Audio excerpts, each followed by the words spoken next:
अंतहीन प्रभु जीव की पहुंच से परे है और अथाह है।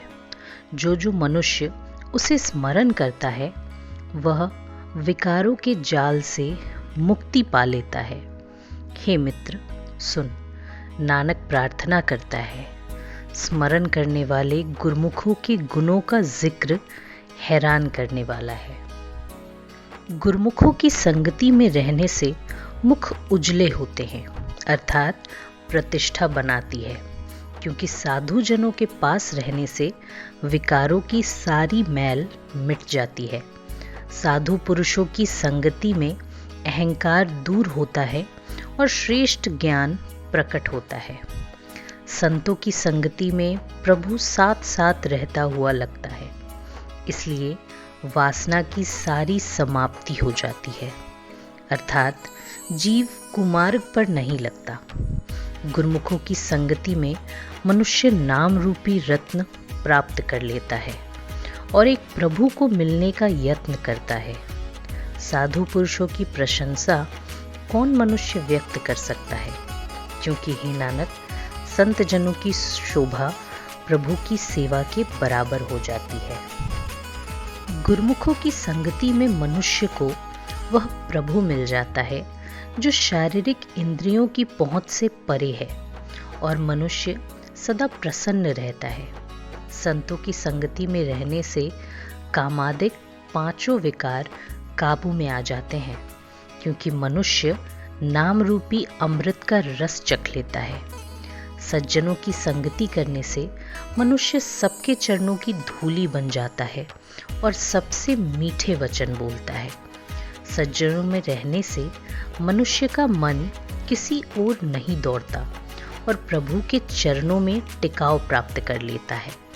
हे नानक, गुरमुखों की संगति में टिकने से मनुष्य माया के प्रभाव से अप्रभावित रहता है और अकाल पुरुष इस पर दयालु होता है। गुरमुखों की संगति में रहने से सारे वैरी भी मित्र दिखने लगते हैं, क्योंकि संतजनों की संगति में बैठने से किसी के साथ वैर नहीं रह जाता और किसी कुमार्ग की ओर चरण नहीं उठते।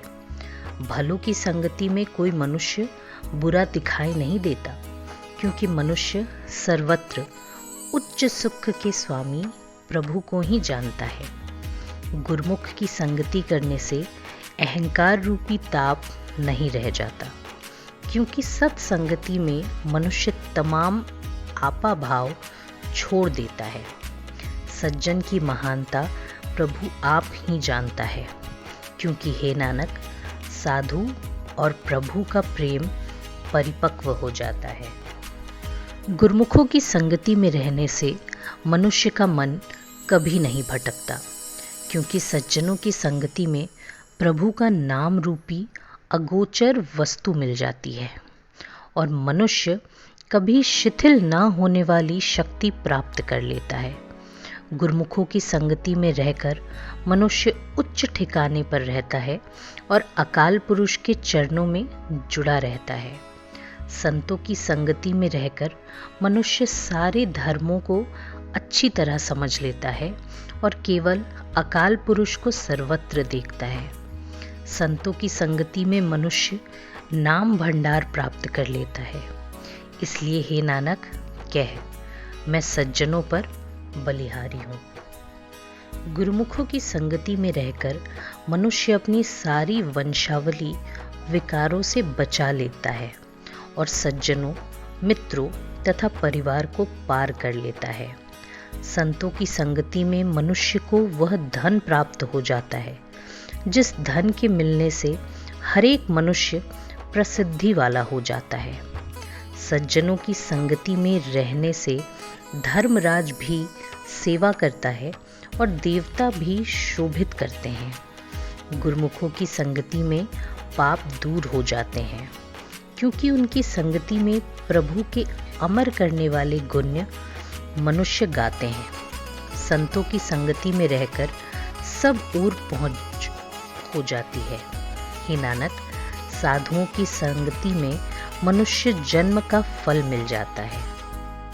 साधुओं की संगति में रहने से तप आदि करने की आवश्यकता नहीं रहती, क्योंकि उनका दर्शन मात्र करके हृदय प्रसन्न हो जाता है। गुरुमुखों की संगति में मनुष्य अपने पाप नष्ट कर लेता है और इस प्रकार नरकों से बच जाता है। संतों की संगति में रहकर मनुष्य लोक तथा परलोक में सुखी हो जाता है और प्रभु से बिछुड़ा हुआ दोबारा उससे मिल पड़ता है। गुरुमुखों की संगति में मनुष्य इच्छा से प्यासा नहीं जाता, बल्कि जो इच्छा करता है वही फल पाता है। अकाल पुरुष संत जनों के हृदय में बसता है। हे नानक, मनुष्य संत जनों की जीभ से उपदेश सुनकर विकारों से बच जाता है।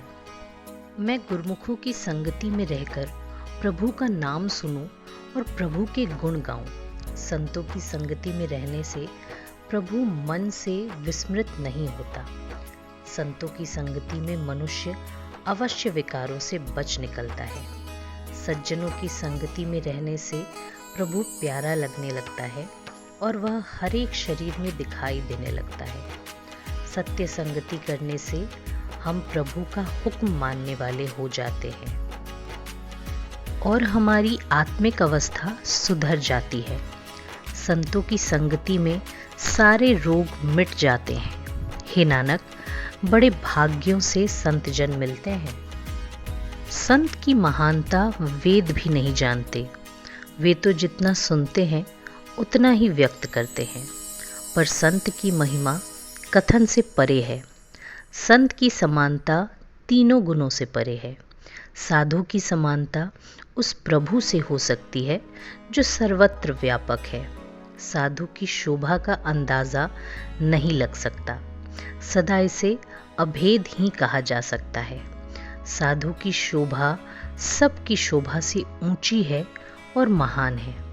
साधु की शोभा साधु को ही उपयुक्त लगती है, क्योंकि हे नानक कह, साधु तथा प्रभु में कोई भेद नहीं है।